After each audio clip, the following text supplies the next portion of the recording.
Hello everybody, my name's Amanda. I'm one of the teachers on the Applied Psychology course here at Huddersfield New College. Today I'm going to give you an introduction into aggression. So aggression is designed to cause either psychological or physical harm, and there are four main types of aggression. The first one is hostile aggression. This is the aggression that everybody thinks about. This is the violent aggression. This is the aggression that is designed to cause physical harm to people. When we're talking about stabbing people, punching people, that's your violent aggression. The next one is hostile aggression, and this is a very reactive type of aggression. These are people that are hot-blooded, that are going to fly off the handle at the heat of the moment. They are reacting to a situation. The next one is instrumental aggression, and this is proactive. This is when people are using aggression to go out and get exactly what they want to get. So it is premeditated aggression. This, as it says, is very much about goal-directed behaviour. One of the best examples of this is bullying. And the whole intention of bullying is to upset and cause harm to somebody else. So they've gone out to get exactly what they want. So the last one is verbal, non-physical aggression. And this is very much about using linguistics to hurt people.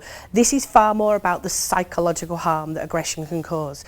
It tends to be far more female orientated, as people think. It's not always the case, which we will look at gender stereotyping later on, but it tends to be related to women, and it's all about causing problems within social relationships. So using verbal aggression to cause issue within relationships.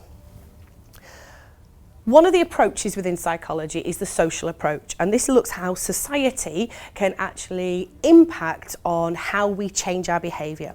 So looking at society and how it can impact on aggression, I'm going to look at some different explanations. These are all of the explanations on the board. We're not going to go through them all today, but I'm going to introduce you to some of them. One of the first explanations is conformity to social and group norms. There are many, many norms that we abide by in society, and aggression can come into one of them. A social norm with regards to aggression is understanding how people behave in a very particular context. So, for example, aggression, as it says here, is closely linked with conformity. For example, men may feel the need to be aggressive to achieve their goal. We associate norms of aggression with regards to things like football violence. That's a norm within that society, and people conform to that. Gender role norms. Now, I've talked about gender roles previously.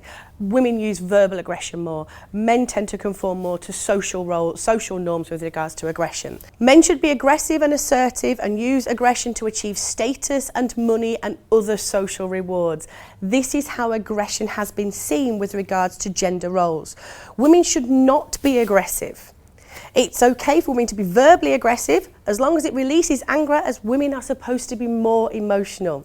We can see these are outdated views. However, the gender role norms still apply to aggression, and they are used throughout society across the world still. Conformity to gender roles, it says, depends on very much how the person identifies. If you have a female who identifies as being more masculine, they will demonstrate more masculine traits. So, for example, they're more likely to go after the money and the social rewards. Stereotypes, we use them every single day of our lives. Stereotypes are not always a bad thing. They're a shortcut for us to process this really complex world that we live in.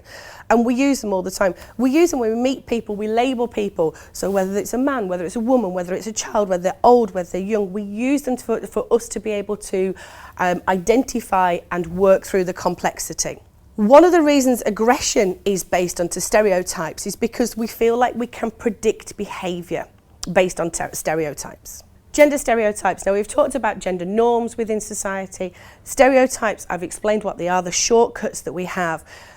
We shortcut gender stereotypes, men as physically aggressive, women as verbally aggressive. However, while they can be useful, gender stereotypes can also be very dangerous, because what they can do is lead to an acceptance of forms of aggression. We can lead to an acceptance of, as it says here, that intimate partner violence.